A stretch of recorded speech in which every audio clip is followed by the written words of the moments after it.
Twattu omukago nti buli lundi tuleeta abantu abamanyi. Bw'otuuka ebweru kyosooka okunaaza mutwe.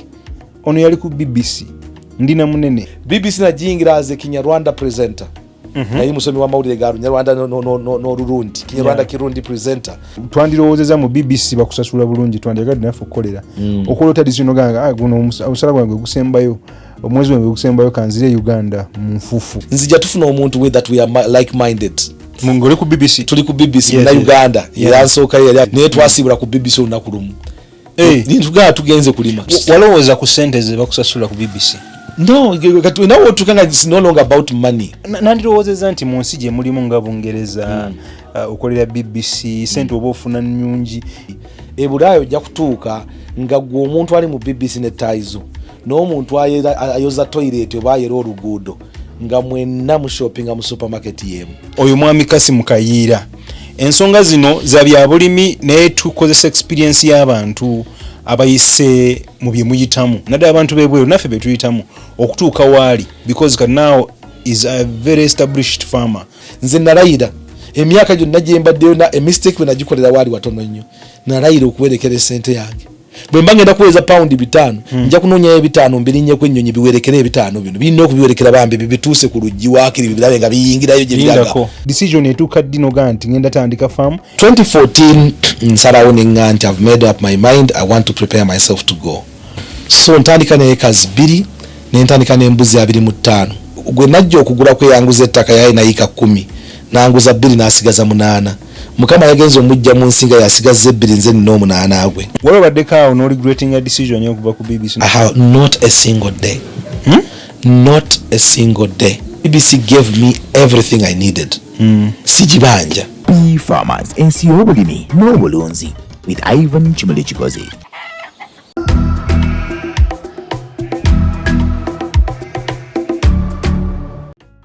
Buli oli omudigido ogwo Happy Farmers ensi y'ebyobulimi n'obulunzi begguse ku mukutu guno ogwa Happy Farmers.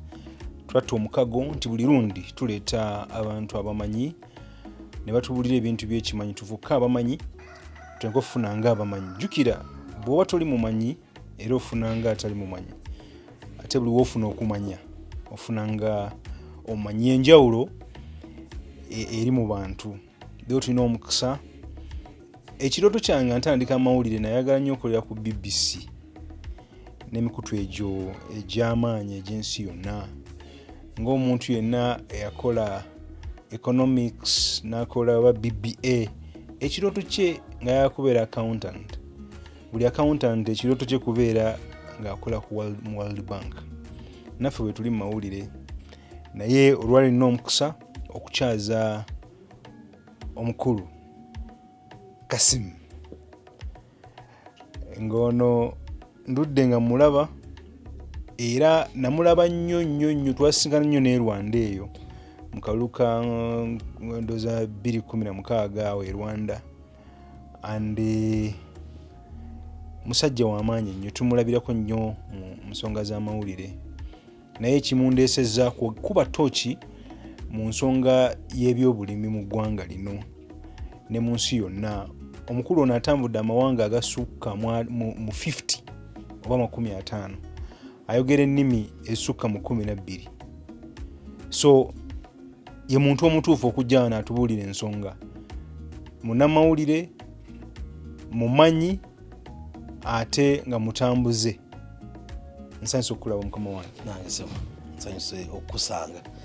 Tuli beesiimu nnyo ku lw'abalabi ba Happy Farmers nti okkiriza okujja ewaffe wano.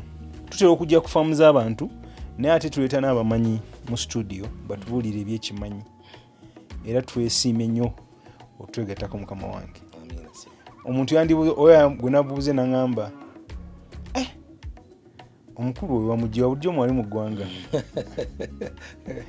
era nambuza nti mumbuulize bw'aba alina oluganda ku Andrew Kayira akujja kuba tweddira mbogo fembi sina Luganda lwemmanyiiko. Nsanyuse okulaba sebo weebale nnyo ngoberera emirimu gyo ng'ogyeko egy'amawulire gyali ofisha emizito naye ate n'ensonga y'ebyobulimi. Passion njiraba otambudde amawanga ne kati okyatambula ng'otusomesa. Ndowooza wasembyewo obadde Kenya. Yes. Biri bitya obiraba otya ebyobulimi mu ggwanga? Biri mu kukyuka. Biri mu kukyuka nnyo bw'olaba obulimi nga bwe tubumanyi. In fact bwe tunulira ekigambo agriculture kye tuyita obulimi mu nzivunula ennyangu. Paati ey'obulimi eyitibwa nti yeno okwata enkumbirima only constitutes 20%. Ebitundu 8 bye bisigadde. Yes, bulimi kali bwogenda okula 80% birala bivudde mwene enkumbi. Tuyinamu wakati awo processing, tuyinamu value addition, tuyinamu emitendera gyonna egigenda. Yes, kati is part of the process. Ogenda okutuuka kati bwe olabanga kasooli watuukira okujja okuliibwa, kasooli wafuukira biscuit, kasooli wafuukira bread, so ebyo byonna bya bulimi. Kati obulimi bwe tubulaba mu context eri very very narrow, bw'olowooza ku bulimi nga mu mbeera gye twakuliramu ate twalibadde nga ffenna tudduka bulimi. In fact olabanga education system eringa eyajja preparing nti kasita omala okusoma era omuzadde walabanga amenyeka nnyo ng'olinga agaa nti kasita nnamala okusoma nja kujja nze neewala eno embeera nzijje nkola ekirala. Kikwewuunyisa nti kati we tutuuse ate kati obulimi tuddayo ku very basics ezaaliwo. In fact ninawe ntuuka nnyo neegomba nnyo ate abantu waliwo abantu kati abataasoma mu mbeera yaffe gye tuyita obusomi naye ng'ate batusinga okubeera obulungi kubanga baalima. Nesanze mu nnaku zembaddemu zino ezogenda okuyiga obulimi nga I have to deal with people abayitibwa nti baagenda mu ssomero naye nga knowledge gye balina ate kati mu field gyenzizeemu nga nnene nnyo. Okukulaba kati ng'olina omutugozi okulera ayingako nina omwana namuleeta nga mukozi waka. Ngenda okumulaba nze okumumanya yalemererwa okusoma was around S2 S3 n'agenda mu vocational, yalemererwa formal education n'agenda mu vocational training n'asoma welding n'qualifying as a welder. Kati ngenda okujja maze okukomawo sometime last year nzize kati okusettling okutandika okukola emirimu seriously.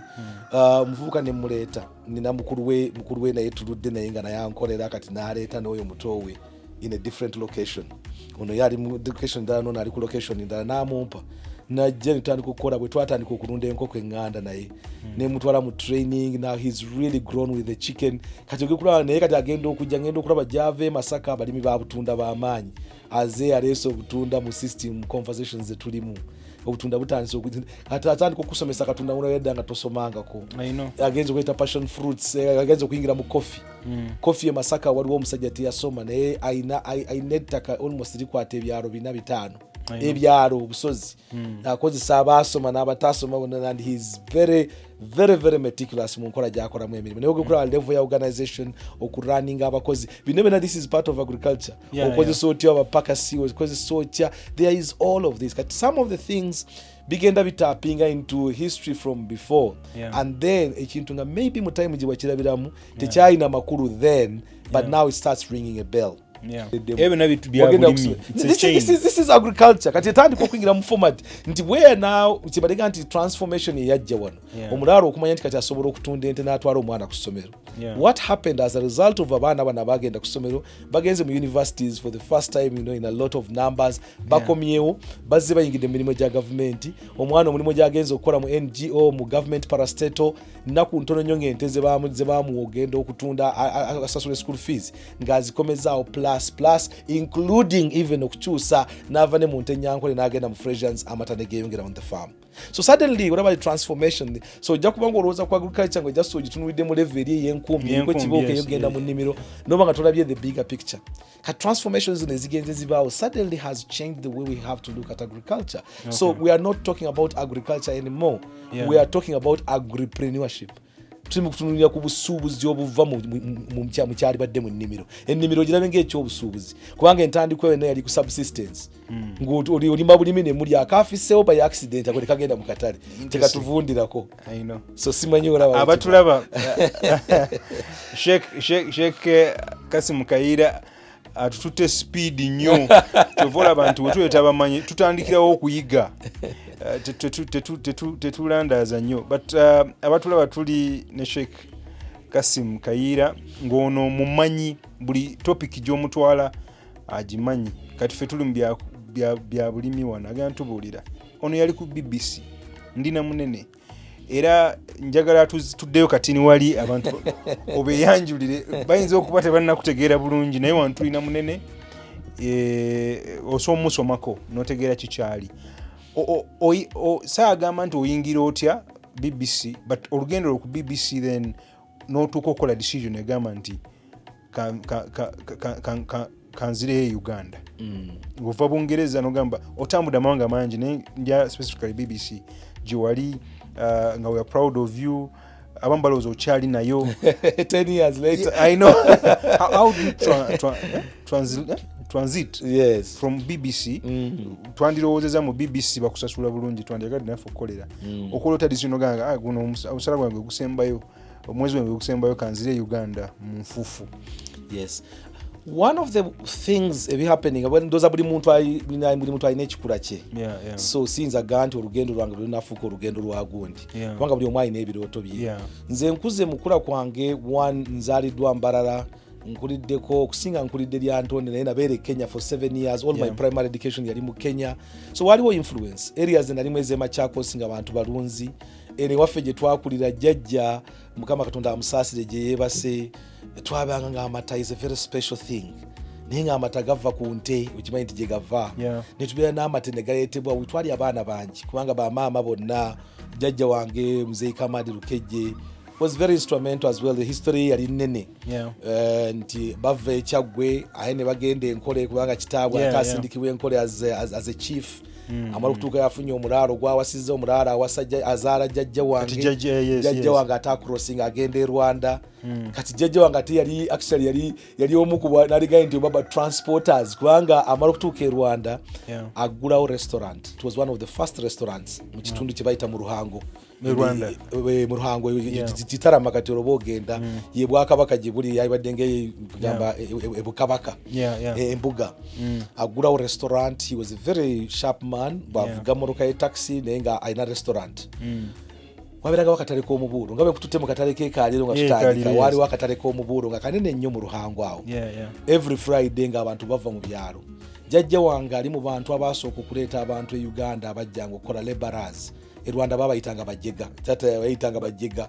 So people would gather ekigambo udanga ekiriderogatory kati bo babayitanga. So I don't know babaga abantu bapumba bagenze kukola bupakasi Uganda naye jjajja wange yasooka okuleeta abantu e Uganda ng'aleeta abantu abajjanga Uganda wali Europe kati ku Rwanda Burundi in comparison abantu bavanga ne bajja okujja okukola emirimu eno kubanga jjukira colonial establishments bezijja zitaddewo ezo tea factories zitaddewo tea estate sugar factories and so on. So abantu bavanga ne bajja okukola emirimu ewajjajja wange buli Lwakutaano ng'abajjega bajja about 30 to 50 people nga bajjawo ne batuula balina okusasula muzeeyi n'abavuga n'abaserengesa mpaka border Kabaale kale ne Kabaale ng'ali naye wali Abakiga ababatambuza kati okutandika oba distributing mu mirimu. So this had already established akantu ako akalayini eyo. So obulimi ngenda okutandika nnamu akantu ako nti ennyama twajagala nnyo awaka. Jjajja yabeerangawo nga ye enjagala gye yayagalamu ennyama nga buli wiiki alina okunoonyayo ku mwana we amukolera omusango. Kubanga avuga ye n'agamba Semaidi yampisizaako emotoka n'ankuba enfuufu okuddamu okwogera naye ng'oleesa embuzi ono tulya akabuzi ku weekend. So we had every excuse wabeerangawo every excuse ey'okulya kanyama. So nkulidde kanyama nga that's one thing. Kati obulunzi ne buba nti inherently bubaddemu naye nga kati bunaba kufuna bubinywerera. Bwe twawummulanga edda nga ndi Mbarara twalinayo omusajja nga bamuyita Kafuureeka yali sayidi z'Ebukange eyo Mbarara. Taata ng'ajala n'atukwata n'atugamba nti mugende muwummulire ewa Kafuureeka waliwo ne mukwano gw'omulala Bulezi bonna baali bantu bante. So we get exposed to this n'olaba business ey'okuzuuka ku makya n'olaba business ey'okukama amata tugenda tusimba ku ttale. There is already that beginning to prepare psychologically nga situmanyi. So inherently within me even when I go to the BBC mwalimu already akantu akali kakola ki akantu kalimu akali wali mulimi nali mulimi abuze virtual farmer virtual farmer yali abuliddwa excuse entuufu ey'okujja mu bulimi. Interesting. So when nakomanga we Uganda kubanga with BBC I was there for 17 almost 18 years. Mu myaka egyo namalayo buli tufunayo leave y'omwaka nga nkoma we Uganda. You come and see friends, you visit friends. Kati ffe kino kinagaye nti Museveni impact gye yabeera nayo ku bantu ab'enkole. That's where I've grown up. I relate a lot more with there. Be bantu okutandika okulaba transformation yatandika okuva mu nte. omuntu bwe yamanya nti asobola okutunda ente n'abaako ekizibu kyajjeewo n'awerera abaana nate be nabeeranga nabo nalinkinga nnyo okula kwange nakula nnyo n'abavubuka abalaalo na my best friend Kennedy family y'ababurashe na family ya Rweshubura kinywa coffee omurabo their family was a family we grew up with. Interesting. So these were people when twabanga sitwina ante wano directly ze tulabako but we had access to cows. So that started building up a mental picture ey'okututwala mu kino ekintu ky'okwagala okugenda okwagala okugenda mu bulunzi. So buli lwe nakomangawo ngenda okulaba ndaba improvements ezibaddewo, omuntu yatunze ente, abaana basomye bakomyewo, amaka ne batandika okujja competition ey'okuzimba amayumba. Abantu bwe twakuliranga abantu abali mu nte babasula mu busiisira. Right now go genda mu bitundu ng'ekyakabunga eryantondaawo, ogendeko ekyakabunga awo, yambuke Rushere, olengere just Nyakahitaawo, olengere mu Nshara, otandika okulengera the transformation. How the region genda abantu bulitaka they utilize land nti kizosanga bare every sport ngakatandisa okubanga kakola. But these were people who used to travel distances ngentewe omuddo we guggwa we yeyongera n'adda awalala waddawo. Ngenda okulaba ntandisa okujja lyantonde nennema okugulamu ettaka because suddenly it had become very expensive. Most of the posh people wangajjukira Museveni amala okuwamba, this was the capital. Lyantonde yali capital city. Kwanga Rwakitula kati ezzeru kati luvannyuma nnyo. Museveni yasobola okugenda Rwakitula n'abeera Rwakitula naye nga amagye gonna escorts bikikulya kwonna ffe twalisanga restaurant yaffe. In fact emmotoka etwala n'amazzi wa Museveni, wa President Museveni ng'eparkinga waffe truck yavugibwanga omusajja bamuyita Musisi for many years nga waka maama wa President mwenyini amataya ganywanga waffe kati namwe mwarwana. That's post-war. This is post-war. This is post-war.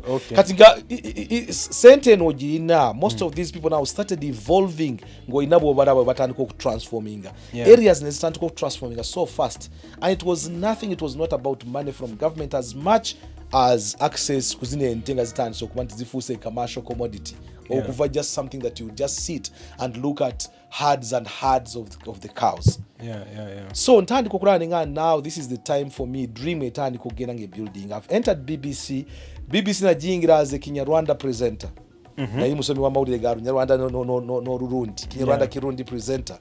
And when I got there, immediately ntandise nga career njiwulire ejja, but part of me is also now beginning to think down this end. Because of background eyo kati nga bwe nti ebadde nnyo evyo, baddemu okulya akanyama nkaagala nnyo, n'erimu amata, erimu process eno, erimu ogenda mu katale kano. There is nothing as beautiful as those market days.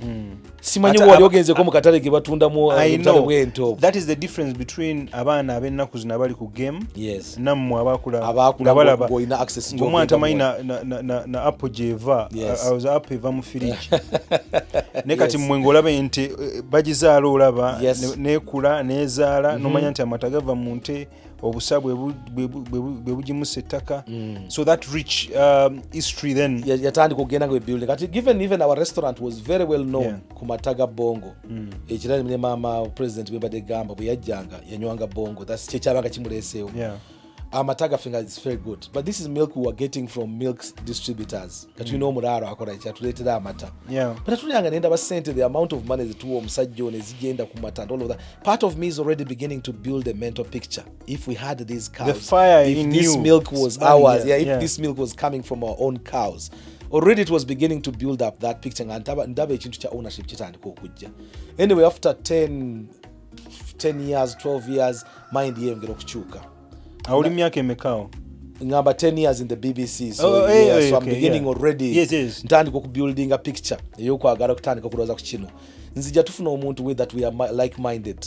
Mungoli ku BBC? Tuli ku BBC na Uganda. Yansooka yali akola na ku UBC, yali akola ku UTV, yava ku UTV ayimuyita EDSF. He's died. He's late now, about 2-3 years ago. Naye twasibula ku BBC olunaku lumu. Nitugana tugenze kulima. Mwasoka okwegeyamu ebbali. Twagiraze kali bwe nagaa nti ngenda nagaa nti ondeko otya wano. He resigned like because I was leaving. He had been there more about 25 years. yategera kyogendako. Tutula netunyemya, we spent about 12 months nga tusiba ku YouTube era omulimu gwa BBC eggulire tulikolako partly nga na wano tuli ku YouTube tuli ku free nkola yakiyekera tufunamu time ne tudda ku YouTube ne tulaba content yo time yali wano omuntu yali mu mbuzi yali amanyikiddwa wano ennyo yali Sembeguya. Yes, pakati ni Hamisi nakula ngo Hamisi java Hamisi yali manager wa Sembeguya. That's where he began from. Hamisi mutumidde nnyo nange mutumidde kubanga mumanyi from those days. We know each other from those days. Yes.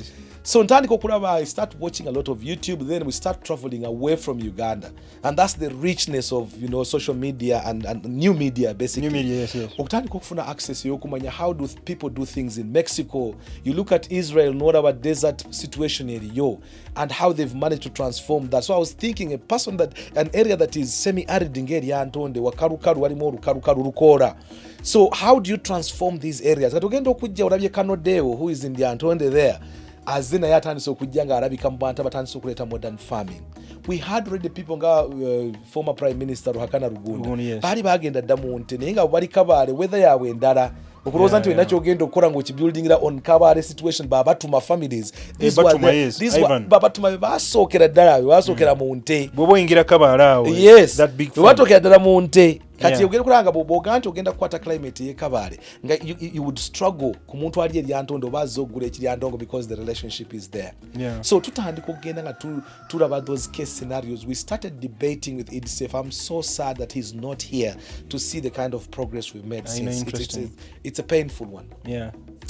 Tusiibula mara okumuga nti nze ngenze genda. Because I felt like at the BBC, I thank God, BBC had trained, had been given access. This is really like the best university. You don't need to go to a university for media and go to BBC. It's a university in its own way. It's a complete university. Mara okulaba nga ndaba maze okukola ebya BBC ntambudde ensi. I've traveled 36 countries in Africa, 15 countries in Europe, then later Latin America a little bit, and then America and Canada. I've traveled this much. You start traveling with a purpose. On deployment. Ogenze mu lutalo waliwo boat ya sinkings n'abantu. You go there to report they are removing bodies from the Mediterranean Sea. But for me, I'm already kubanga nawe nagenda. I flew from London nengenda Italy nengenda Palermo. So you fly to Fucino airport enkuru ya Rome, but from Rome then you fly to Sicily, the island, nengenda Palermo. So I drove na hiring a motoka nemvuge moroko okuva ku airport driving down to the coast emirambo gye bali batandise okubanga bagendo jijjayo. Doing my driving, I stop at farms ngenda ku mission, but if I see a nice vineyard nenda ba vineyard engage laying out. I'm just imagining I'm placing these places and taking them away. I'm beginning to see that picture and just sort of seeing how did these people do it. I start having conversations. Aliga tubasinga ettaka eddungi. No, nolaba ettaka bweyitunula. Naye kati nolaba abantu preservation. Omuntu alima ennyaanya yaffe wano etuuka neyonooneka negenda ku kiddibo. Ennyaanya etuuka nga pulayi bayinza okuga nti eri ku mitwalo 86. Netuuka nedda ku mitwalo 8. Difference ya drop from 80,000 to 450,000 is almost unforgivable. It's unforgivable. Kaituke Italy ngendo okulaba Italy balinogenna nnyaanya zaabwe. Bwe banoga ennyaanya tebazijjaako ku buti. Olaba ng'ennyaanya weebeetudde ku buti. Kati batema kati eri ka system gye kakola ki? Gye kakoma. Ne basitula ennyaanya nga bwe ziri. Ne baziwanika ku kibanyi. Ennyaanya zijja kumala omwezi mulamba nga tezivundanga. Because this are connected to the stem webadde. Olunyaanya ne lutuuka ng'oli agenda dufumiza. Nti olujjako akakuta akongugo akakuba kagenze kakalambulamu. Ennyaanya ng'esigala ekyali intact nga weebadde. I start looking at all of these things and I'm thinking, amount of wastage ebere waffe nyanya nejja netuuka nefuuka ekivundu n'otuuka mu Owino n'otuuka Nakasero ekiro. I came to Nakasero at night. Sawa 7-8 Nakasero lwesinga okunyuma. Abantu babeebasi. Oh yes. Trucks lwezituuka batandika okutikula bano banvudde Kenya bano banvudde waboolaba abasuubuzi abajja ne batuguza ku makya. Yesaawa gye bajja ne basuubulirako. N'ogenda ku lweno ogiraba ensuula gy'asuubuddemu and you're seeing things unfolding.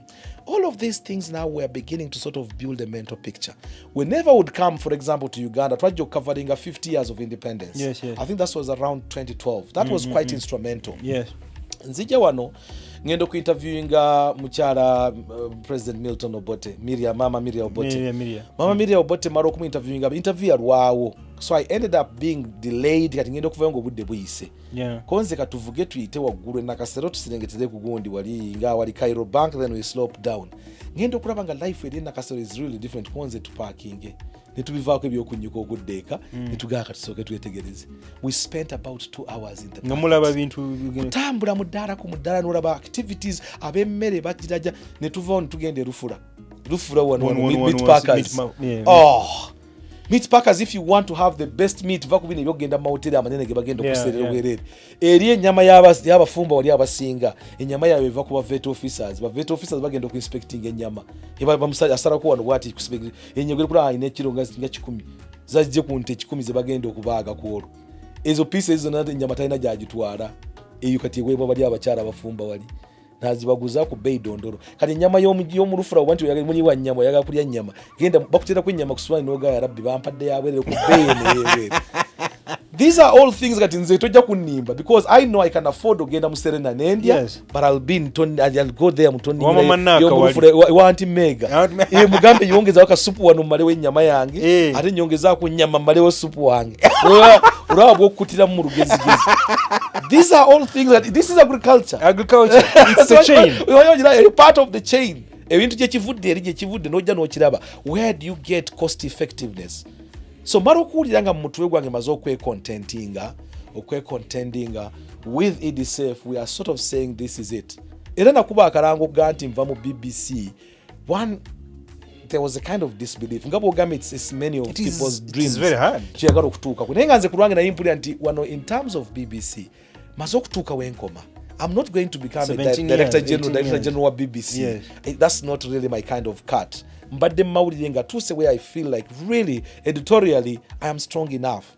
But now there is probably something I can do. Naye nga njagala kujja mu bulimi nga I'm not going to do bulimi bajjajjaffe bwe baakola. It has to be different. Since akuba nti nyamba detail emyaka gino gyonna and then I come to do farming like my grandparents did. It has to be a different type of farming. So this research all helped. Bwe twamala okubeera ready, I live in 2015. No, I'm leaving now. It was kind of abrupt because Tanzanian elections zali zize. They were expecting me to remain on the London desk kubanga betwali tukola na batebe team yonna yali ekkirira ngegenda Tanzania, so I was supposed to be manning the London desk in terms of presentation and so on. So nabasura kwa akazito because I provided a very short period of time nganti mpulira nkikuse njagala genda. Era I left. Walowooza ku sente ze bakusasula ku BBC? No, we know what tukanga is no longer about money. We know what tukanga satisfaction inawe ejira. Kubanga one we sigoroza kubiye sente. Nabera mu BBC nenda abasajja waliwo abasajja bamaze emyaka 40 mu BBC. 40 years. Their life is all gone. Otuka there is that comfort yokuingira 9 to 5 no ingira ku machano ofulumeka wongeze. Ekizimbe kiri BBC building new broadcasting house twasoka mu Bush House. But this is a building joingira nga mulimu abakozi 8 a day. 8,000 people nga bayingira ekizimbe kimu. Noyingira ekizimbe ng'obudde bukyakudde bwoba mungu bakusasira n'oba ng'oli mu bantu abakeera n'ovuluma nga budde bwakakya ogenda okudda ng'ate buzeemu buzibye. You can live your life like that. 1 year goes, 2 years goes, 3 years, 10 years. Nagenda okulaba abasajja batuuka omuwa retirement ng'ebifa wabweru w'edduniya takola ki? Tabitegeera. N'otandika bupya ng'omwana gwe introducing in the market, and for me that was not acceptable. Nalaba abasajja bastruggling ne bakukwatira emitwalo 10 egya pension egya kasiimo bakusiima okusiibula abasajja bamaze emyaka emingi. Emitwalo 10 egya pound is a lot of money. Omusajja agenda okufuluma nga lwalowooza kati okutandika okukola business. Ekinene ennyo bw'asasulako mortgage sente zibadde zisigaddeyo bw'aba tagimalangayo. Ogekula atandise okukwata sente zino ez'Ekampala bw'ozireeta bwe ziggwawo. Abaana bazirya ne ziggwawo. Anti osobola oyinza okumala myezi nga 6 ng'okyasoma ekyokukola. Anti ozze. Bakuwadde sente okyasoma kyakukola. Family wano Kampala wakakati yatabuse. Ojja kujja wano ngende tusinkane cafe java we talk about it. Ogenda kuvaawo ng'agabiri ogaleseewo. Anti gwogula wakajja you are trying to learn. Owebweru tebamugulira. Ogenze simanyi Camellia, ogenze simanyi wa, ogenze obufofu buzze genda ku soul. Tusinkane ku latitude. I think we can catch up on there. Mpora ogenda okumaruga nti otandise okutegeera ekintu bwe kibeera ng'obukadde 10 ago bumaze okugenda mu kutegeera mugezaako okutegeera what to do. Now you haven't started putting money on the ground. your ignorance is such that ogenda okujjanga buli kimu kikuba. There is very serious frustration. Era omuntu yenna abeera mu diaspora, if you can come to Uganda no surviving a 6 months nga twena muntu gwokubidde Kasimu bweru nti mpeerezaayo ku bintu bitabuse, manya kati you are ready to come back and stay home. Nandirowoozezza nti mu nsi gye mulimu nga Bungereza okolera BBC sente oba ofuna nnyungi nti n'osavingako miliyoni zo nga 5 buli mwezi n'ozisindika e Uganda ne zikola bino bya agriculture by'olimu okyasobola okubeera ng'eri okola. Nandirowoozezza nti for example omuntu yandikaabye bye bana bagenda okulongoosa abakadde nemwe abali mu BBC. Nandirowoozezza nti nze wembeerayo kati mu ndowooza gye ndowooza nga ndowooza nga muna-Uganda nfiirayo. Akati leka nkubula eno mindset ebeerina okusooka n'ekyuka. Bw'otuuka ebweru nja kwogera ku Bungereza ne America nsobola ojjongeraku at least I would know a bit but Bungereza kyosooka okunaaza mutwe. Kyosooka okunaaza mutwe because when you live here oyina perception gy'oyina over things. Oyina bw'oyagala okulabe ng'oli mu ttaayi bagala BBC oyambadde ettaayi. Ebulaayo ojja kutuuka nga gwe omuntu ali mu BBC ne ttaayi zo n'omuntu ayoza toilet oba ayera oluguudo nga mwenna mu shoppinga mu supermarket yemu with almost same purchasing power. Ekyo sooka omuzungu kye yasooka okulongoosa ekyo kyotajja kulaba wano discrepancy nene, disparity nene. Era ojja kutuuka ng'omuntu ayera ku luguudo naawe ali mu office you will be meeting in the same supermarket nga gye mugenda okushoppinga. Gwali mu BBC nono alabirira abakadde. Omuntu ono ali mu bakadde asobola okujja n'asinza omuntu wa BBC sente. Because omuntu wa BBC n'omusaala guli standard, guli written in, tegugenda kubeerawo kantu konna. Omuntu ali mu bakadde asobola okugaa nti nina obwetaavu bwa poloti e Kampala bagiŋŋambye mu estate gundi. N'ateekinga bu trips bu shifts of back to back. Kole sawa biri munya shifts zibeera za sawa 7-8 in a day with 24 hours. Omwana agenda nakuba shift 3 nga za muddiringanwa ng'afunye obuli mu busatu bwa njawulo. Ogenda okudda ng'oyo like a zombie, omuntu agenda okumalako weeks ebbiri nga ayagala kugwa bugwi bwagudde agenda kalamba. But they are able to increase their income rapidly through situation yabeera target working. Naga protein onjetaaga, I need 3 months of working at this pace. N'akwata bu overtime zibonna najja sente n'azikola n'asasula nga gwe wa BBC okyalinze musaala. That's 1. 2. Cost of living ye Bulaaya. Oli yagenda n'akubala omuzungu sente yonna yagibala bwagikuwa ojja kusigala Mungu bw'akusaasira nnyo oteeka okuba ng'oli musajja mukopi mulungi nga weerumya osobola okuweereza ku sente eno. No, on a very serious note. Teri muntu ajja kulima nti yasobodde okuweera n'asigala ng'abeera obulamu bw'ekimaanyi eri n'asobola na wano. Waliwo okumira pini. Something has to give. So oli yakubala n'aga nti ngenda kuwa roughly katwogere oli ku 4,500 eza pounds omwezi BBC. Oli mu millions 25 27 eza Uganda. Oyina bills. When you mu BBC means you are living in London. Atenze Muganda wali Uganda. London kati first of all accommodation very very expensive. Ojja kusanga ennyumba eri ku 1,500, 1,700, 1,200. Kunguzire 1,500, 1,200 zimaze okuva kuza nyumba yokka. Tonateekako mazzi, tonateekako masannyalaze, tonateekako shopping yawaka. This is just rent. Tonateekako council tax which is paid separately. Omara okukwata 2,000 zigende ku nyumba because you are in London really. Yes, London kati wajja kutuuka bakwongerako n'obusente buyitibwa London waiting obwongerako ku sente, but it's little in comparison ku kyogenda okuinkaringa. Omaze okusasulako ennyumba teekako kati bino bills awaka. Ojja kusanga ndi musajja Haji. I have a big family. N'abaana mukaaga. No, same one wife. But I have 5-6 kids in the home. Shopping here for ojja kusanga trolley ojja kuba shopping at trolleys 2 a week or 2 weeks maximum ng'olonyiikidde nnyo. Family erya tufumba fresh food. Tuli mu byakutegeka. Wakati waliwo Bulaaya bali b'engambye abasiba ennyama. Atuula ku Sunday lwafumba emmere ya wiiki yonna gy'agenda okulya mu wiiki yonna. No, tubiseka, but that's reality. Era n'ateeka mu butifoni bwe n'amaakinga Monday, Tuesday, Wednesday. Kamu kayingiza mu freezer. Lwokomyewo n'ojja n'oyingiza mu maama microwave. Yabeera mukwano gwo nnyo yafudde microwave manye tabbu yagudde. N'ojja maama microwave. Ati lwokomyewo kati ky'ojja ya Tuesday n'oteeka mu microwave yo n'olya. kati yafumbye kubanga ajja kubeera busy the other time tajja kufuna time esobola kuba nti ofumba. You are too tight and too tired by the time you come back. Kati omuntu abadde mu bulamu obwatereka emmere eyo yajja kusobola okubikola wano e Uganda byogamba naye nawo ngenda kujjawo nkulage problems eziriwo. So kati nze emmere ndya fresh ndi haje emmere yange nakulira mu restaurant tojja kundiisa emmere yagenda kugagaga kutereka mu gundi mu freezer. Omukyala bwe mba musoosa waka I cook. Era jagenda okudda ng'emmere efumbiddwa abaana balidde we are fine. Omukyala bwansooka wajja kujja akole ki afumbe. Kati we eat fresh food. Bwe tugiridde olwaleero weweddewo enkya nga tudda nga tulya ndala. Now with such a big family, with fresh food being served every day, expenses on budget alone to take roughly a month oga nti £500 zogenda okuteeka ku mmere just food alone. Kati bills zino masanyalaze emazzi tutuka mu budde bw'obutiti kati bagenda kutandika budde bw'empewo butandika okusettinga in now. By 31st October clocks zigenda kukyuka. Time eddayo emabega by 1 hour, which means UK wajja kuba wali 3 hours behind Uganda. Yeah. Obunyogovu ne bulyoka butandika. Ennyumba erina okubeerako heater almost throughout. Heating costs gas n'alinnya amasanyalaze kwegalyoko. Ogenda ogatakata bills kale nazo tuziwe pound 2.5 ku 3 ekitono ennyo. You are counting on your 5,000. Oluwa BBC. Oluwa BBC. Kakati ogenda okugamba okwetoloola mulina transport na travel every day. Ojja kugula train ticket okusinzira gy'ova. Bus in London transport is very, very easy, but still expensive. The easy is available, but it doesn't mean it's cheap. Ogenda okukwata travel card yo gy'ogenda okutambuza okuva gy'ova. Beera kuna kufunamu akalembekezo ojja kufulumamuko mu London katono ogende South London ofulumemu katono kiyitibwa Central. Eno Central tesoboka abawarabu be bagisobola n'abarasha be balina ssente zisobola okubeerayo.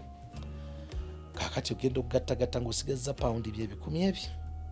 E Uganda waliyo emikolo, waliyo embaga ya gundi, waliwo olumbe lwa gundi, bonna amaaso bagatadde ku ab'e Bulaaya babatunuulira batya. Naawe noweereze 10 ng'eryenga owe Uganda oswala Kassim alina okugula ente ng'ozeeta 10 gyemitwala namu egyo. Ogenda okkakananga mu nsawo y'osobodde okutereka olungi olinamu paundi 10 ekiri ku emergency nti kyakayaasi w'otomeredde omuntu wena kyokoze oyiye ennyaanya z'omuntu.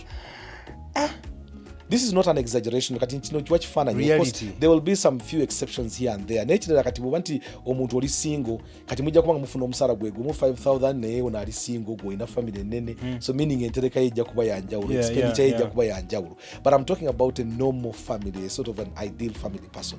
So ogenda okulaba ng'oli stuck e Bulaaya. E Uganda tolina bw'oddayo. Ogenda okuggyako mu zi short holidays n'otuuka omwana we Uganda. Ivan ali wano bwonnyuka bwoti ojja kusanga seminti alina waayise bwali nga basobola okuguza ebiti emiyiko gyo ogulira na muyiko n'ogula emiyiko gyo 12. Bw'ogenza emiyiko 12 bw'ogiteeka seminti ekisenge kisituka amatafaali w'osituddeawo oba tewakyaddawo. It's the only ways. Owe Bulaaya takiriiko. Owe Bulaaya tasobola. You cannot even ani anaakuzigira waliwo ka seminti akayiisa ensambya ng'oyitawo. So ogenda okulanga owe Kampala ogenda okudda wano ng'abaana ebintu bye bakoze bikukwasa ensonyi.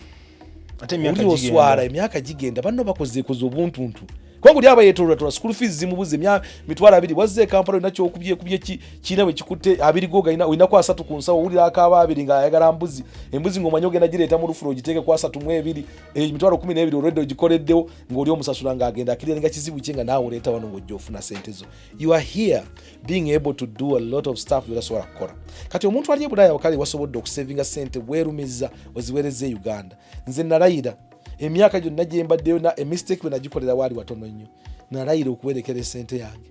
Bwe mba ngenda kuweeza paundi 5 nja kunoonyayo 5 mbirinnyeku ennyonyi biwerekere 5 bino birina okubiwerekera bambi bituuse ku luggi waakiri birabe nga biyingirayo gye biraga.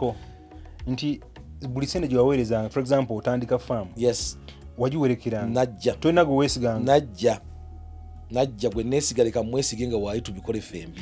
Nga nzija ne najja ennaku 3 ku 4 zijja kummenya omuntu ayinza okugamba kaye tiketi yasse yaki mazo material nengayiwawo nga ngeerabidde amatafaali nengayiwawo kubanga we nasooka kikola najja nga nengula seminti kubayitaawo nazimba ntebe my first house kuzimba entebe najja nga nengenda ku hardware awo nengula ensawo za seminti 1,200 mba naakalinnya ennyonyi kubanga nabanga nfubutuseeyo katono nnyo webbyeyo katono weekend you have to look nti gy'oli nebbyeyo mala okulinnya ennyonyi bwe nti wenvudde engineer mwennyini naddamu n'aguza ataba hardware wembadde nva okugula seminti emitwalo 280 ne bamuwa 2 talina kyafiirwa kubanga si buwe seminti simufunye bagenza okuzimba kalina katetta abantu kubayitaawo. So these are the things kati mumara kutuuka frustrations ziri ku muntu ali eweero ogenda oga nti ogenda kuweeza sente nze we natuuka nendayira neŋŋa nti ennusu eyange ngiwerekera kampitibwa omukopi kanfaananekikola emirundi egiwera throughout okuva experience eyo yaliwo from there nendayira neŋŋa nti bwe mba nsobodde okufuna ebitaano leka mbinoonyezeeko ebitaano bwe kunaaba kubyewala leka mbyewole biwerekere bino ebitaano era ebitaano byange bibadde biwerekera ebitaano byabyo nebijja ne bwenzija Friday work tap Sunday kiro nenninnya ennyonyi Monday morning nga ndi kumakya nva ku airport ne kasuitcase kange mu office nga sinatuuka na waka. This is how you do it. Kubata kikoze kubanga waliwo abalina emirimu ng'emirimu gyabwe tebayinza kufuna bubbi obwo naga nti ofuluma n'akasuitcase waliwo ne kesi ey'empapula nayo ebeera nayo eri tojja kufa gatambula that flexibly but ebweru walimiting ogenda okkananga ogize kati saali encouraginze muntu yenna kubaako na muntu gwe yeesigana sente kigezo ate kugenda okiraba nga kati okiraba gweowereza omuntu sente Ivan nkuweereza sente ogenda onkolera ebintu omwana bamugobye fees ng'olinawo embeera omwana yakomyewo wano takuwadde akusindisa eri waliwo n'abali ebweru obukopi nga nabo bwabanoga n'akutuma nga talowoozaako nti akwasiza miliyoni 10 akuwe waakiri emitwalo 5 naawe gabeere ku nsawo n'akubalira balizi transport oyo alina kutwala yenyini akutuusayo butuusa. The temptation is there. Abatulaba tukyali ku farmers ensi ebyobulimi n'obulunzi oyo mwami Kassim Kayira. Ensonga zino za byabulimi naye tukozesa experience y'abantu abayise mu bye muyitamu naddala abantu b'ebweru naffe be tuyitamu okutuuka waali because now is a very established farmer akulaga olugendo lwe engeri gye yatuuka waali yakolera BBC atambudde amawanga gonna naye kyaŋŋambye nti sente ze yaziwerekeranga.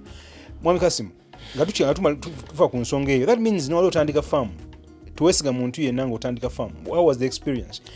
Passion ogina okoze decision etuuka ddi noga nti ngenda tandika farm era ngenda kukola kino na kino sente oziwerekedde wabikola paka wamaliriza n'omaliriza then novideyo waliwo otuuka nga waliwo emergency situation nga tojja kusobola kuwerekera nga weringa nijja ogenza ozijja maybe ogenze kwewola tojja kwewola mirundi ebiri weewole ezigenda okukola ate weewole n'ezigenda okuwerekera. So there were a few exceptions but on larger projects on larger aspects of the projects nayinanga okutambula. Wekijira 2014 nsalawo neŋŋa nti I've made up my mind I want to prepare myself to go. Nenzija ebbombo nenfuna acres 2 nali mulipira sizimatira kubanga omuntu ayagala okukola farm n'oganda ogenze kukola farm ku acres 2. If I knew then what I know now, the story I did totally different. Kubanga after traveling into countries like Kenya nolaba abantu abatalina ttaka 1 acre bugagga buyitirivu, so my 2 acres would have been like a real deal. Naye naga nti akatono kayana kali mu nkwawa. There was a possibility nti omuntu yali anguziza ettaka waliwo possibility nti asobola okujja nannyongera. So the hope of the possibility of expansion yampa omutima ogw'okujja nti nzija neŋŋenda ebbombo ekalulawo nga mwannyinaze yandabiddewo. So ntandika ne acres 2 nentandika n'embuzi 25 enkazi nenfunayo n'ennume emu gye najja ennungi ennyo nagijja wa Sheikh Muhammad Sekadde who is a very big social media person as well nga bantu abasomesa ku development and homes. So nentandika, that's how I started. Nentandika n'obumyu 12 and those goats. That's what launched me into the farming. But this is me now nzizeeyo ebintu bitandika okulabirirwa nga toliiwo. Ettaka ntandika expanding mpola but it was very expensive at that time. We were buying 8 million per acre. Which was a lot of money. Right now acre yaffe eri ku million 4. So when you think of 8 million then and 40 million now, difference wegiraba. So ntandika mpola ne expanding from gwe najja okugula kweyanguza ettaka yalina yika 10 nanguza 2 n'asigaza 8. Mukama yagenza omujja mu nsinga yasigaza 2 nze n'omunaana agwe.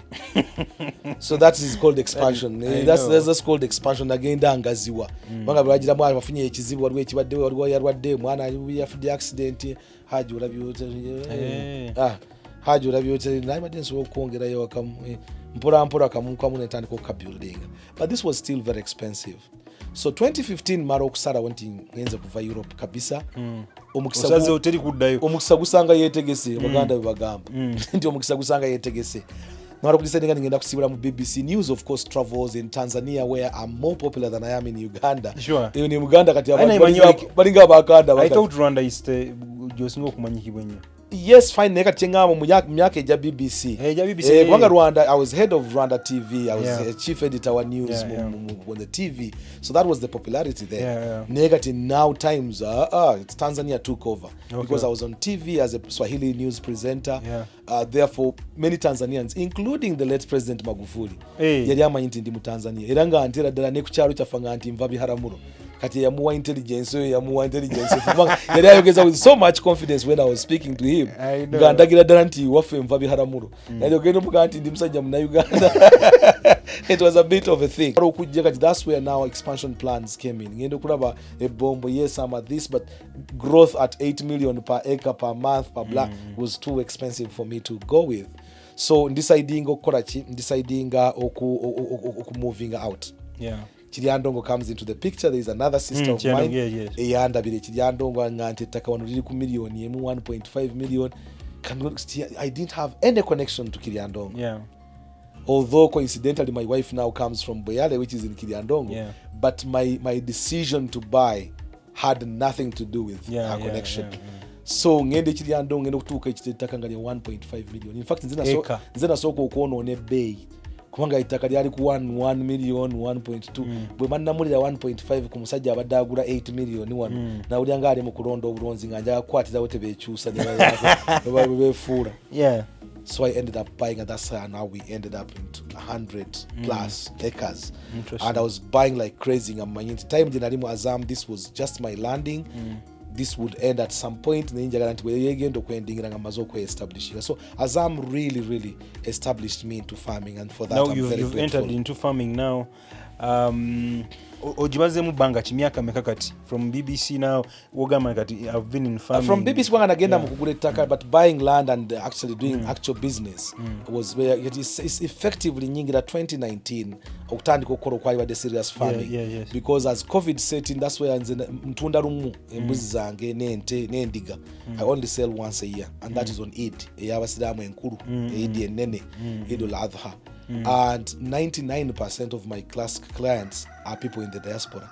So I don't sell Ugandans wano nokuramuza ramuzo kuri baramuza nnyo onogamba asasule nga tanafuna aso agamba maragireta ndyoke nkusasule omuntu webulaya ategera how systems work. So people pay up front kubanga babera abantu ngabagulira families zaabwe muno kati babagulira families zaabwe kati nje abamungulira bamutwalire ente bayogedde luli wali black tax. Yes. Kati olinga amazo okulaba wali jala bali no gulente bega se family bavama abantu bana batano bonna bali bulaya nga bagulente, they put together, so they'll give me the money and I deliver to homes. That's the difference. To delivering direct to homes.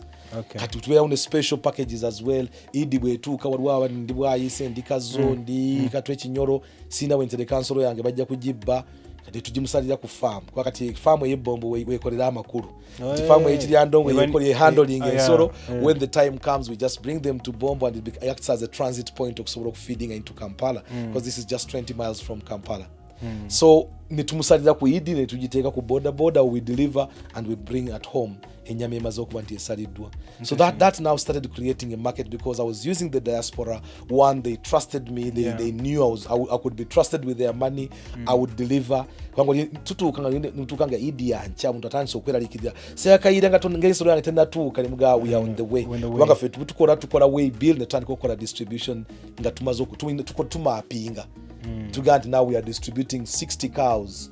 We are doing 110 goats. Normally that's our average. About between 80 and 110. Nega ndi makoja kusanga waliwo mbuzi emu, waliwo abagula embuzi 3, waliwo abagula embuzi 4. Katuma apinga. We only distribute between Kampala and Wakiso ne mukono katono kumpi wa mukono. So what we do is tuma apinga ntuganga kati we are delivering 50 cows. Yes, ezigenda side ya mukono zili meka kati nga tukola road map. Tufuna trucks zaffe about 3 trucks nga zikwata different routes. Kati routes agenda okubira ngala batonda mutuka ko nenga era bide, there is traffic, there is all of that, but this is how I just made a decision, and I said sagara kadira mu BBC. That's one. 2, sagara kutuka ku point where I want to start the farming. I'm too old to even enjoy it, so I wanted to get to a sort of farming that would give me happiness. Mbera ku farm, I'm actually like mentally, psychologically very well. I miss my wife, I miss the kids, bakyali. But there's a comfort that I get here mentally at a personal level. In a personal me, the improvement in my life just quantitatively from a perspective there's a lot of pressure, make no mistake, a lot of pressures because now this year we launched into dairy farming, sibademu dairy, so bademu just beef, cattle and goats and whatever. This year around May we entered into dairy farming in challenges are competitive, but again we are coming to it now in a better position because to some year we go taking the lessons of visiting the farmers. We have networks, so in our WhatsApp groups where you can cry, you are allowed to cry in the WhatsApp group.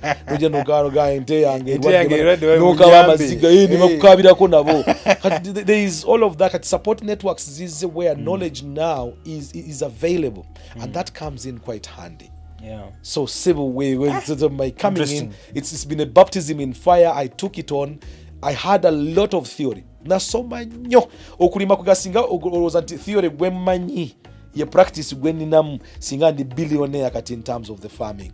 But I came in with a lot of theory. Now you start getting into the realities of it. Some things will work, other things don't. But you have to customize ogende n'okusinziira ku mbeera hazo. Nakyo jja okusoma nga kiri mu Australia nga tekiri practicable mu Uganda. So you have to look at what is the Ugandan interpretation of the Australian story. Interesting. So you have to look at all of that. Happy farmers ensi ebyobulimi n'obulunzi tunatera okumaliriza. Mwami Kassim, waliwo baddeko awo no regretting a decision y'okuva ku BBC n'ogamba man nagenda mu byobulimi wano naye maama I miss BBC. Njakulayirira ekintu kimu. I have not a single day. Not a single day. Because one gabe nagambe when again I'm BBC gave me everything I needed. Sijibanja. BBC gave me a name. Go mwenyine ochogede 10 years after did leaving. Abantu balozochali. Name State House tugaye Kayira BBC. It still comes in quite interestingly, and that comes in quite handy. But also too, when najamu farming, I think we are in a different type of farming. Tuina vibe je tulese mu bulimi. Because what I did na kwato bunamawulire bwange nengato bunamawulire bwange tebuyinza kufa. I've never left journalism. I left BBC, but I never left journalism. How do I use knowledge yange ene y'obunamawulire okusobola okujja okugi-applyinga kati mu bulimi buno, and it makes sense? My TikTok is growing every day at a very fast rate. I know. Why? Kubanga nsalawo nenga nti nina ennimi 12. Out of the 12 languages that I can speak, there are 4 at least that match with our areas here. If I broadcast in those languages, nentwala message ku balimi bano, this message will get there. I've seen transformations where farmers, people come to you on TikTok and say, Kayira nayingira obulimi because of you. You did an inspiration. You visited this person. You asked the right questions. The very things that I felt like you took me there. And for me, it has been living the story on the farm. That is the difference. Kati umara okujja nenga nti ngenzo okukola kyenkola wano waliwo omuntu atukanaga nti nyingi buli ka step konna nakukola n'ogenda okafiriminga weeragaraga abantu loza babyagala. I don't mind. Sirabangayo omuntu aga nti yagudde eddalumbu kubanga amagezi gamwedde mu mutu. Yasharinze knowledge ne baga nti Ivan yagudde eddalu olw'okusharinga gamweddeko anti ogabye. I know. Waliwo ekintu ekitaggwawo mu kugaba, and that is knowledge. So by coming and sharing knowledge, nawe gy'otandikira, we make a lot of mistakes. Someone comes to you, nali ku nkoko ntaddeko enkoko zange nzitadde ku feeding troughs zaffe z'obubaawo. Someone sends me a message and says, Kassim, naye ekyo kintu yesu oyingidde mu nkoko wakaziyingiramu, but there is a lot of feed wastage in that. There are better ways to feed your chicken, better facilities than obubaawo. Feedback. Ngenze ndese obubaawo ndese feeders empya nzikomparinze n'akabaati kange ntandise okulaba difference. But these are people reaching out to me, which would have been difficult if I was not putting out this information there. So gendo okulaba nti naye mu kuwaayo, you are getting something back. People are getting back to you. You are benefiting from this information. Then you start widening the scope. Tugenze okutuuka oga nti tukwatakanyiza ne mukwano gwange mabuliro sekandi aguddewo mindset model change, mindset change model farm shop ebwayise. Taddewo shop ngoga, now we are going to go. Kubanga one of the biggest problems that we have in Uganda is fake products, fake medicines, fake seeds. Ogenda okusiga omuntu waspendize sente o clearing the land, you've brought a tractor, you've done what? Olese ensigo nga nsigo ziri fake. germination rate nejanga eri ku 0.2%, you are losing 98%. But who is responsible? Well, partly government kubanga bw'onaatuukanga ku bintu by'amalagala, National Drugs Authority really ekyayinako responsibility. Edda mu kyalo twabeeranga n'ensigo ezo eya kasooli ng'oddamu n'ogisimba naye ka kizibu okufuna kasooli oyo n'oddamu n'omusimba n'amera. Kati kasooli yenna gubaleetawo olina kusimba mulundi ki? That is yeah, but where I'm saying government has to come in, waliwo kye bayita seed banks. Government ejagenda mba n'abantu abatunda seeds bakaringemu inspection kubanga ina the capacity to do that. Egendemu batestinge seeds zino, kati government yo ezijjeyo eziteeke mu seed banks zaazo, kati fe abalimi tugule mu seed bank that has been approved by government. Naye kati ogenda kulaba buli muntu azze ensigo zaazitundira wano, omuntu akuleetera mu box naye Ivan simbaako tunaalabira simbaako tunaalabira eyo. Kati ebyokubahatisha ne biba nti biyingidde mu production. You cannot risk with production. You are putting in money, you are putting in time, otaddemu ebirowoozo byo, otaddemu sente, otaddemu family. Because now kati I'm starving from my family teriwo, nzize wano nkoze commitment and I have to show something. Bana inaze sacrifice yamwe kyekoze product yino mugirabako. Kati naffe ne mubalimi nabo n'ojjamu olina okugendamu omala okusoma akatale. Because you come in ogenze ku YouTube ofunye excitement, lunda nkoko zino lunda kino, oze immediately omuntu oli Dubai kasente ko kajje kugumba wakatereka ku mulandira gwe koko okutuusa lwoze ozo kujjo kateekamu katadde over something that you have not carried out adequate research on the market end. Wano osobola okujja n'okola n'osoma nnyo bwe balunda, but where are you selling your product? Omala okujja otaddemu sente, otaddemu obudde, sawa y'akatale n'olyoka otunula yoro. Omuntu n'alyoka ajja kugula, teri kintu kinyiiza ng'omuntu okujja n'akwata omulimi n'akwata nga nawe ntunulira nga ngenze siramuza nze menvu. Tolamuza menvu. Abakazi bano ab'ebibbaawo ndi kugundi ku luguudo. Wallahi I know because I'm a farmer. Manyi gye nvudde. Supermarket oramuzaayo ddi? Why is it easy gwolaba omukyala alina amenvu ku kibbo omulamuzi ogezeeko omumunyigiriza gyekikoma nga mu supermarket ojagenda okigule bakobe kalamba? No, manyi nti neryenvu lisaana 25,000 oli bw'ali ngamba 2,500 ezo nsasulirawo. So sijja kulamuza kubanga I know the value that is in that. Era eyo change yake nti noyo mulimi. No, eyo mulimi oyo kati agriculture mu chain mwali. Kwakati bw'ombwana omukuba bwoti n'omulemesa enkyana addayo gy'abisuubula. Netajja kufunamu.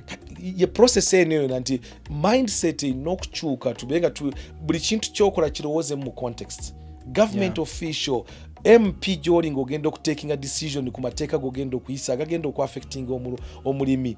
Otuuse mu bintu bya irrigation right now, enkuba etandise okufuuka unpredictable. Irrigation equipment has to be cheap. Government olwo begenda kujjako emisolo kubanga bw'ejjako emisolo ku irrigation equipment bijja kukendera mu katale bibeere accessible to people. So olaba nina kati chain toyinza kukwata muntu omwe, processes gye zifaanaganira wawanvu nnyo nti buli kyokola kirina impact. Ono atunze fake seed NDA jemwera bamaragara gundi National Bureau of Standards UNBS ojagenda ngenze kusiba ttaka ngenze ogula chain link bangambe meters 18 sumurura obutimba wano tugende wano wansi olabe sumurura obutimba olabe. Who has ever carried out that? Bakole ekikwekwe 20 week number bagenze genda kulimirira bagende bali. Factories will come and bribe and these people just go away. Buli role ya bribery n'omanya nti ukoze bribery n'oyisaawo omuntu ku kintu manya impact gy'oyingidde mu chain ya production. That's state ya yo ulimeringa weri beans. Simanyi oba okiraba. I'm not just telling a story. When now you are detached from the story. Right now I live the stories that I am in. Njagenda nkyalira omulimi w'emmwanyi because I have an interest in mmwanyi nazirabe ziri mu sente njagala kuziyingira, but I just don't want to rush in. Kati the media caution comes in nenyambo ku asking those right questions of the why is the what, the where, the how, yes. The how much. Kakati nenga after I get that kati nsolo kiteeka mu nkola kati nzija with my journalistic knowledge nenja applying to this farming knowledge. A marriage of these two just cannot be compared with anything. Ugenda kujanga value gyogenda okwadinga in, you are coming in no mulimi pakati waliwo abajubisa nogende w'omuntu because you are a journalist ne batuuka okutuyita ba motivational speakers ojagenda ojje oli akuwanira ekintu. You have not asked about the problems. kyetulaga is only success stories. Omuntu agenda okukola success nga agudde ebigo bye nga 6 before they reach success. They don't talk about those falls. Nga these falls no nkulu kubanga omuntu agenda okutandika nga yatandikidde mu kugwa ayinza okuloza kitasobodde kutuuka ku success nga era bidontono success yagituukako at the 6th point. Do you see what I mean? So this is the essence of it. Nti kati ogenda okujja mu kino nga you are coming, you're not only creating content but you are living the story. You are living testimony. Ojolaga ekino nakikozesezza kyagaanya okukola tekikola tukizzeeyo. Olese debate now between policy makers and implementers. Otuse kuba extension workers bano kati wetuyita production officers mu districts. Very fundamental. Bw'olaba omulimu gwe balina naye ku bantu abagenda okulima mu kitundu bameka abagenda wa production officer n'asooka yeebuuza what can I grow this week. Nayingidde mu katale for the first time with my purpose. Nagenda ekiryandongo ettaka linsobedde twakava mu covid, we made a lot of losses. I'm stuck the other side. Abakozi ne bagenda ne batikka embuzi 49 ez'olulyo. I lost about 15-16 million in the goats. Baziba ku farm anti siriwo lockdown. Sina we mpita kuva Bulaaya kujja bino nagambye farming oli awe is trauma. Nino lunaku ente yange yagenda mu labor ku macha 7:30 ente negenda mu labor ninge ina ectopic pregnancy. Omwana urubuto rujuse kwa amaguru gaga kusoka okujja. Tunoonyeza vet from 7:30 in the morning. Ekiyandongo. Yes, up to 4 o'clock. But vet bona buli gokubira taliiwo simu tegaliko ente eri mu bulumi. I'm abroad. Ndi ku mulimu ntambula nga njula kutomera because every time I'm getting video calls ndaba ente pain. I was crying as I was working. Concentration on ajija ruddawo. Ivan, okolera awe if someone could just come home. Be on the ground and do whatever chokoze kitono ngokola kinga woli. It's very traumatizing. So maro kuyita mwebyo nena kati nsalawo ngenda nonya production officer nga now I want to do things professionally. Taka alhamdulillah emyaka gino gyonna gye mbadde ndirina mbadde nayo sina kyendikozeemu. How do I start now doing my land? One, ntambudde mbatuuze. Kakuyege ono wabona mawulire mulungi because curiosity ogiina oyagala okubuuza teweefuula mumanyi.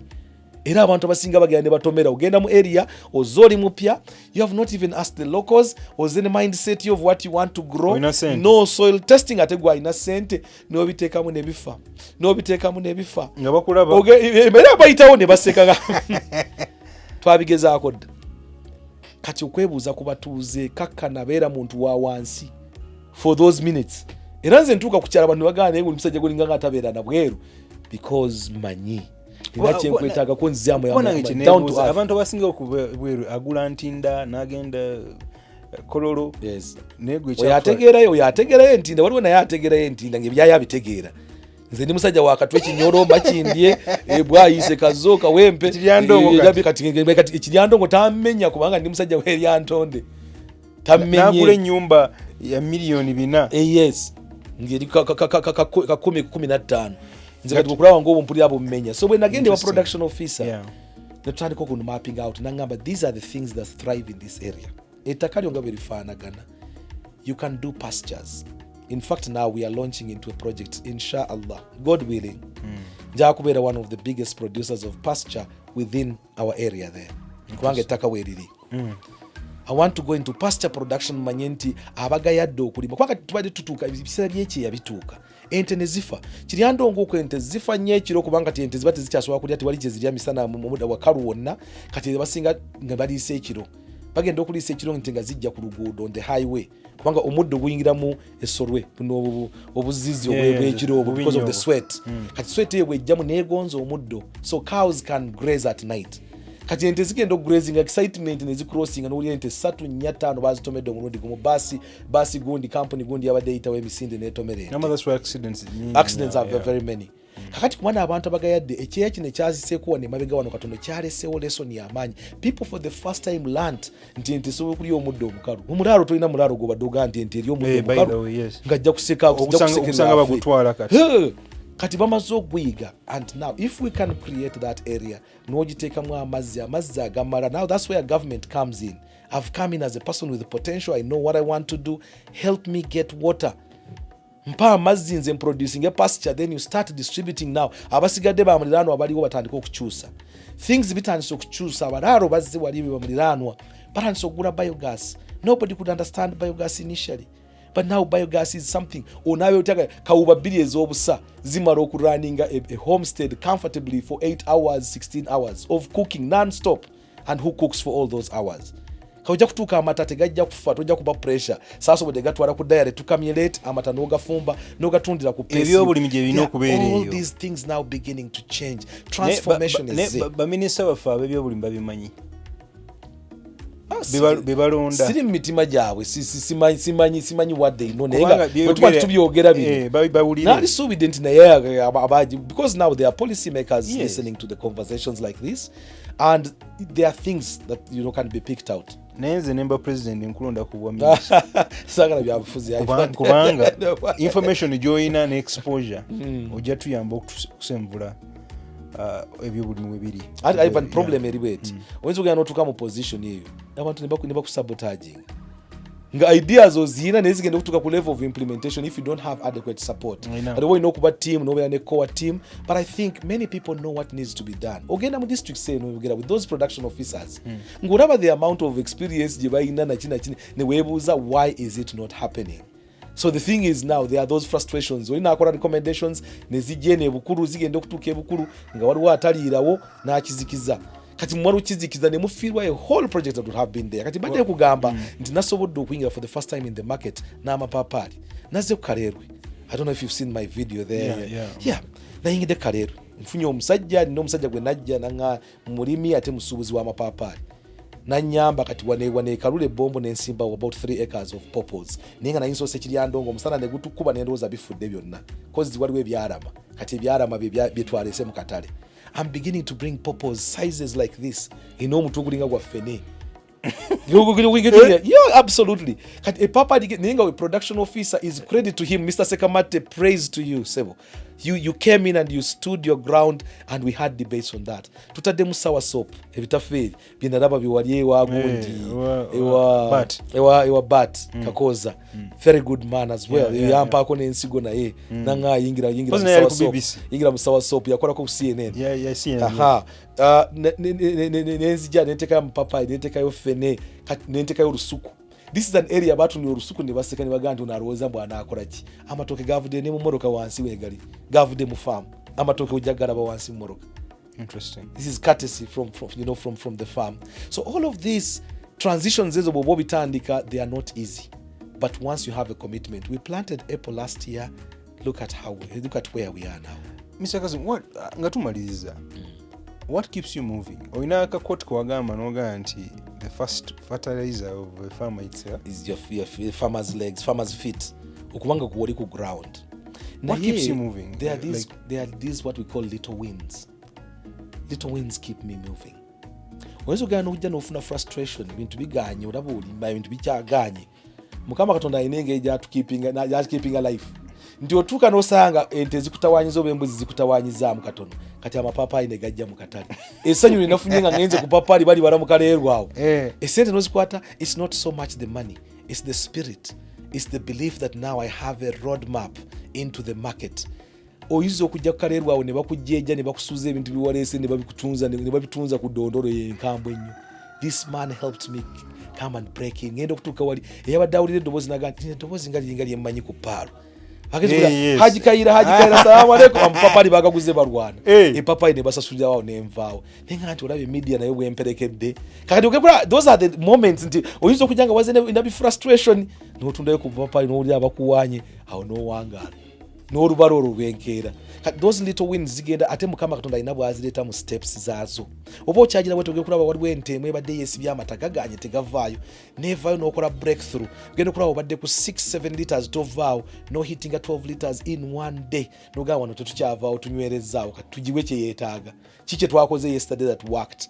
Those motivations ekyabantu okukera ku faamu ne bajja basimba layini ku gate awo bakonkona najja n'omupimira ebikopo bibiri n'opima ekikopo kimu. Psychologically there is something happening in your mind. There is that satisfaction. I've gone through all this pain but it's beginning to pay up. Nolaba ebijjanjalo ng'otuusa okungudde. There are those things, satisfaction. Nolaba ettooke awantu wasimba ng'ogaa tebijja kusoboka obuso buyina kalimbo oyina otaddemu wali ettooke ne bayitema n'oliraba n'olya ku ttooke ng'ogamba lino livudde mwange. There's nothing as beautiful as that. So that actually, even on very difficult days, will keep pushing you because every day brings a hope. Kyotakoze lwaliro nekigaa nti enkya kijja kujja wangu ekulanga nonyiganyiga ku papa noga terina barredde lyanja kati gwabadde alina frustration y'olwaleero the fact that you have tomorrow to wait for, you cannot afford to die nga tomorrow tennatuuka kati nofuna essanyu likuwangaaza omala okutuuka ku nkya omala okulaba kuliri epaapaali. So those expectations and expectations management as well eyamba nnyo okumanya nti ekuteeka mu kifaananyi and you keep moving. Support from family. These things will be very, very difficult. Absolutely. No, until my wife took interest mu farming, it was very difficult. Kubanga najjanga ne bagamba aba sente zoyiwamu nga tebalaba ebintu bya farming. Sometimes oganda aba sente zotadde mu kiyumba ne bagamba milioni 25 zitadde mu kuzimba ekiyumba ky'ente nokwata 25 million nozikuba wansi ne bagamba kati laba where you could have driven a nice car ugirese wali kati wazitadde wali ate suna kye twalabye enkoko ziganya okubiika kati until family starts understanding. Naye kati mugenda okulaba abaana bange bazze era you see we run a project farming with my father.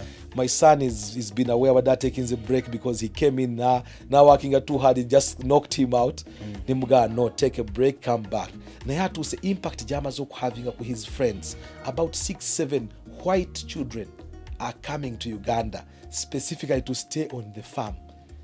Iranzi kyenkola kibeera kimu nti bajja bakole Monday to Thursday mutabani ennaku zenina Friday nga musindika nga avayo ku farm aleme kukaddiwa tayingira mu byange nze I can be there and read novels nadda wakentebe oba agendako out or whatever, let him aleme ku losing life ye yobuvuka wali but at the same time gachina amazo kuchicontribute.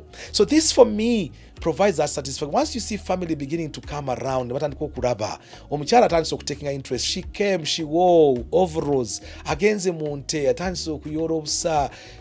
There is that. Oh, absolutely. Agenze mu nkoko kati I can't wait for her to come. Nkoko zibika okufa fee agenda picking amagi.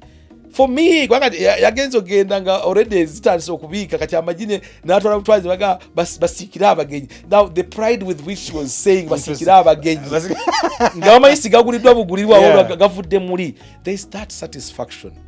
Kati success y'omuntu tojigege, success yange siyinza kujigejingira kuyiyo because what makes you happy might not make me happy. So nyizo kumanti where I am, I'm very happy and comfortable. Oya nyizo kutunaona aga iyi lwachi amatidda na chini. And for you that is success in I can, that's a success for me. Kati the happiness yange sigenda kujijajingira on yardstick ya muntu. Not on money. No, ne money nebezijjawo is perfectly fine. But what I'm saying is how much money. Wango nyizo kutunga money gojja kwagala earning a million. Nganzo earning 70,000 ezivudde mu mapapa aligena indooza nti nga losing gonna project has gone to waste. For me 70,000 is worth more than a million ezigenza okujja expressly. So that satisfaction value mechanism jogenda okozesa okuweyinga that satisfaction. And that olabe ekisse n'ebyobulimi ogenda kufaamu ng'oli ebintu binnemye n'omugabo akamala mu byobulimi emyaka emeka nti myezi 6. Yes.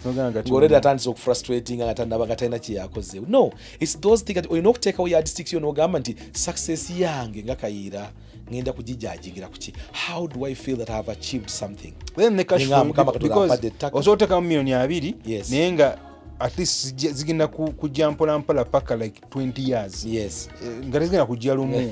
Kyoteka mu byobulimi si kyofunirawo. Neka n'okufuna breakthroughs. Kubanga kyendowooza and with many farmers this is a big lesson. Okulowooza ku value addition. It takes 5 liters of milk okukola liita emu ey'omuzigo. Liita emu ey'omuzigo egula emitwalo 2,300. 5 liters will cost 5,000 mu kyalo. Tugateeke Kampala nti buli liita eri ku 2,000 kale mutwalo. Omuntu akoze omuzigo afunye 23,000 wali ku 10,000 using the same products. Simanyi obondaba. Kategeera. Should I take my 5 liters nzitunde bampa omutwalo guno ogwakakati? Or should I mature my milk ngukolemu omuzigo nfune emitwalo 2,300 with the same amount of liters? It's the mathematics. Once you start thinking along those lines, katotandika okulowooza ku value addition, nkoze eki ekigenda okwongerako. Because with value addition, panic ekendeera. panic ekendera where you are worrying nti ngenze kupapa mataga genze kumfaako bwe ndowooza okugakola omuzigo olwo panic evuddewo ate mmaze okukola mu omuzigo munamu by products endala namu amacunda amacunda ge mataga bagasigaddewo nga bamaze okukamula mu Uganda omuzigo gege kyamacunda oluganda lwago luzibu kubanga isi ebongo bongo abeera express bongo walunaku lumu nekyawo otandise okugenda okunywa amacunda gagenda kulwaku kubanga ogenda kulinda omuzigo gw'olugamba okugirira kati bwomala okukamulamu omuzigo maze ogusengejja guvuddemu amacunda gana gasigadde. Pig farmers are big consumers of this. Kati manya you buy product ekoze egenze waliwo abagenda okunywa amacunda naye kati waliwo kati abagenda okutwala those other by products with that. So all of these things, it's about the thought, it's about not panicking, it's about finding out, okusoma ennyo, noonyereza, buuza. Tufunye kati abantu kati mulimi wakati wanjawulo ku mulimi wedda. Tufunye systems nga artificial intelligence. Chat GPT is a godsend in a lot of ways. Natandika okufuna amata. Naku ntono ndi ku farm situna amasanyalaze gafiga solar, situna bakufuna refrigeration facilities at that time, amata gatandise tufaako kubanga gafuuse mangi abagatwala tebannamala. Situnafuna outlets zimala zitwala amata. Amata begatandika okufa ntandise okweraliikirira 2 days 3 days ndaba amata gafudde. Nenga hapana. Amata gano tegayinza kufa ne gamanyi gati naye kigakola nga gafudde. Chat GPT ta. Namba gabannaye kati embuuza ku faamu inako ekibannaye ku faamu nundako enkoko eŋŋanda nga bagagwa mazedda. Amata magafudde ddamu gateeke ku kyoto gabugumye. Mwaro gabugumye bulungi gamaze okujjamu gasengejje. Ekikanja kino kyosigazza kimixinge mu feeds z'emmereyo. Enkoko egenda kuliyeebwe wali. Bangambye amataga n'ag'oluzizi agasigaddemu ago 1 every bit ogiteeka ku 10 liters. So 1 liter ey'amataga gafudde ag'oluzi ago oteeka mu lita 10 ez'amazzi w'enkoko zinywe lively. Amataga gali Chat GPT aleze. So suddenly ng'ogenda okulaba transformations zitandise okujja. Ngenda okulaba nze nalidde amagi ewanga amagi kati ebisosonkole njula kwegayirira era ngenda kati kuba ebikomando bonna abansemberedde ntandika okuyoola ebisosonkole nga bansekerera. Ebisosonkole is full of calcium and even magnesium. Calcium eno pounding oteeka mu kinungo okoona ng'osekula ebisosonkole by'amagi n'okuyibwa ku birime. It is calcium. Oyibwa buyi ku kirime wenyini around, not on the plant itself, around the plant. Ekirime nga kitandika kulwanira calcium kitotemu in measured quantities, not too much. So all of a sudden so okuteekamu amazzi n'ofukirira on tomatoes, very good on tomatoes. Oba ogenze ku organic fertilizer yo quantities ng'okola 1 to 20 liters, 1 liter eyakiri kyomaze okutabula ng'okitabulamu lita 2 z'amazzi. Abatulaba tuyinza okukeesa abatulaba bw'ofuuka omumanyi otandika okufuna ng'omumanyi. Mwami Kassim Kayira kati afunanga mumanyi kubanga yamanya. Tumuleese wano atubuulira ebyo byonna. Era nze ndi mu class sogedde nnyo mbadde nange enjiga engeri naffe gye tuli abalimi kati tulina okuyiga enebadde class. Yinza ogamba nfunye diguli olwaleero nesi masters ebadde masters kuba ebintu byatugambye bingi biri ku bulamu bingi nnyo. Eno programu ekusibwako banaffe aba MCI Hub ne ba Animal Breeding Farm bayina omusomo. Tulina omusomo gwa God Bootcamp Masterclass. Waliyo omukugu asinga oku-exporting embuzi mu South Africa agenda kujja wano ng'ennaku z'omwezi 1 ne 2 November. I encourage you to be part of this. Osasula 1.4 million to attend. Ovayo n'embuzi hybrid. Because twagamba nti bw'osoma olina okuvayo nekyosomye. Bw'ogenda kusomera ovayo ne degree bw'ojja mu masterclass era ojja kuvaayo n'embuzi. Abataagala mbuzi nga tonneteeka sasula 1M for 2 days. Kuliko embuzi roasting, kuliko okusula, kuliko transport na buli kimu. Tusinkanayo ng'ennaku z'omwezi 1 ne 2 November ku Animal Breeding Farm Kayunga Bugerere. Mukama wange ebigambo byo era tusaba nti tujja kufuna oludde tujja ku farm aye twongere okufunayo part 2 neeno emboozi ebadde enkulu nnyo okuyigira ku experience yo. Obugambo bwo busembayo naddala abalimi abo n'abalunzi mu Uganda. Bigambo ki by'oyinza okusembyayo okubagamba? Eri abalimi n'abalunzi amazima kikulu nnyo. Buli obeera n'amazima mulimo guno gujja kuwoomera. it doesn't cost anything, and amazima gatambula ne customer service. Customer service is still very poor mu Uganda. Absolutely poor, almost dead. Era kyovula omuntu wajja nga amanyi customer service wano sente azirya n'azikoowa bukooyi, because people have suffered so much, very poor customer care. Nti bwajjawo omuntu balabira ddala nga afuuse nabbi w'ebyobulimi obw'obulunzi. Customer care is very, very crucial. Gatte amaanyi abasobola okwegatta tugeremu a sort of cooperatives zikomewo kubanga tulabannakenya kye batukubisa kintu kimwe cooperatives.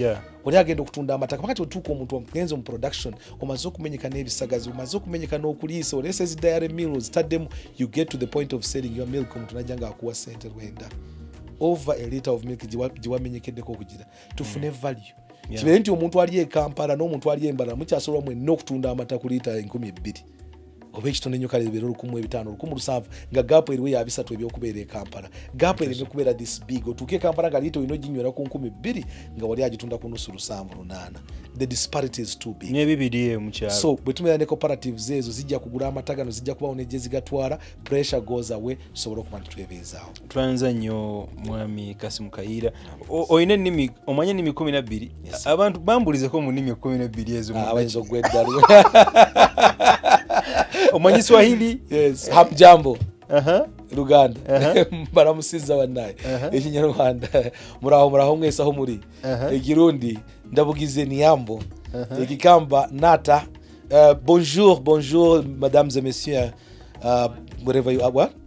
German? No, I'm not in German. Arabic. Assalamu alaikum ya jamaatul mukhayyirin. Kullukum wa antum kullu amun wa antum bi khair. What else?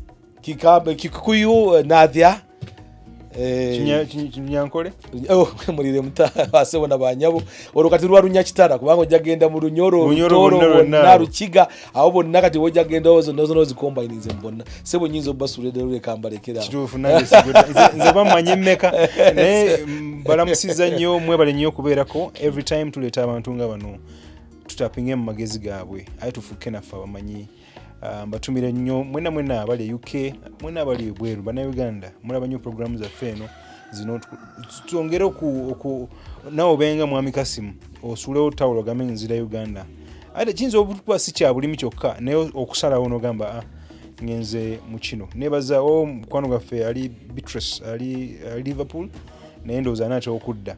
Yala programu yange gye twakola y'enkoko n'atandika kati agenda mu nkoko 13. Wow. Yatandika ali planning akomawo in 2 years. And yalaba program, many people have watched these programs. Manyine ate ekigwengejo ina audience enene oyina abangi b'okyusiza bwe tutyo ogenda otandikanga okukolanga tutya abantu nga bano tukwaganya ebirowoozo ofunemu kyofuna n'ofunamu kimu kyokka conversation yasaawemu naye n'ofunamu eki kikumala okukyusa obulamu bwo. Nze Ivan Kimuli Kigozi, Happy Farmers, ensi ebyobulimi n'obulunzi. This November, the GOAT Bootcamp Masterclass is back, bigger and better. Season 2 brings together two great minds in goat breeding. Gary Ferreira of Caro Livestock Export, South Africa, the world's best exporter of hybrid goats, and Dr. Hamisi Semanda of Ham Animal Breeding Farm, Uganda, the man redefining goat farming in East Africa. Learn artificial insemination and advanced breeding techniques that will transform your farm. Enjoy goat roasting, campfire experiences, and investment conversations under the stars. For just 1.4 million shillings, enjoy full accommodation, transport, all meals, and a whole goat roasting experience at the fireplace. Plus, go home with one hybrid goat to start your farm with quality, not quantity. For only attendees, you only need 1 million shillings. Mark the dates, 1st and 2nd November 2025 at Ham Animal Breeding Farm, Kayunga Bugere. To register, call WhatsApp +256 756 900 615 or +256 773 343 283 or +256 785 289 514. The GOAT Bootcamp Masterclass Season 2. Start from the bootcamp to cash flow. The GOAT revolution begins.